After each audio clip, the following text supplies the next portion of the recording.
Soyez les bienvenus dans ce journal et on commence avec des nouvelles de l'avenue du Port. En octobre dernier, rappelez-vous, le projet de réaménagement a été suspendu. Après une bataille intense entre les riverains et la région, il a finalement été déclaré illégal.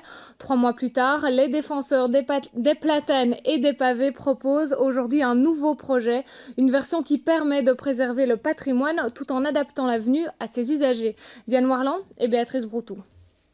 Elles ne lâchent pas le morceau, les associations de défense du quartier de l'avenue du Port. Début octobre, le tribunal de première instance déclarait illégal le permis octroyé pour le projet contesté de réaménagement de cette avenue, soutenu par Brigitte Groels. Première victoire. L'heure est venue à présent de proposer une alternative. Bien sûr, on conserve la largeur des trottoirs, on conserve l'endroit où se trouve la bordure, pour des questions de proportion. On répare les trottoirs et on garde les pavés, qui sont indéfiniment récupérables. Les platanes restent où ils sont. Ils continuent à croître et à embellir. Et quand il y en a un qui est malade, eh ben on le change, mais au coup par coup. Avec ce plan, le patrimoine pourrait donc être sauvé. Plus question de supprimer les pavés ni les platanes. Et pourtant, le projet prévoit des infrastructures adaptées aux piétons, mais aussi aux cyclistes.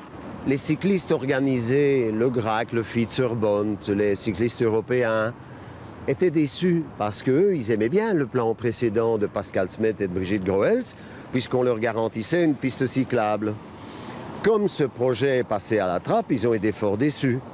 Et donc, il a fallu s'entendre avec eux en front commun pour que le nouveau plan, le nôtre, qui respecte le patrimoine, les pavés et les platanes, fasse aussi une place honorable aux cyclistes. Ce qu'ils ont, une piste cyclable est prévue de chaque côté de l'avenue, en asphalte.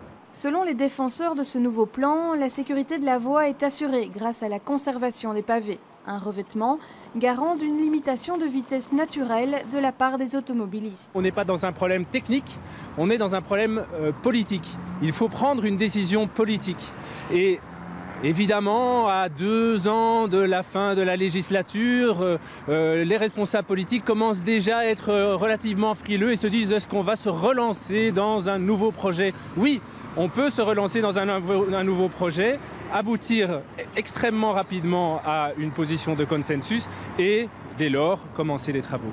Les associations signataires de ce projet souhaitent maintenant rencontrer les responsables politiques. Ils espèrent convaincre la ministre Groels avant la fin de la législature, ce qui permettrait d'obtenir le permis et d'enfin commencer les travaux.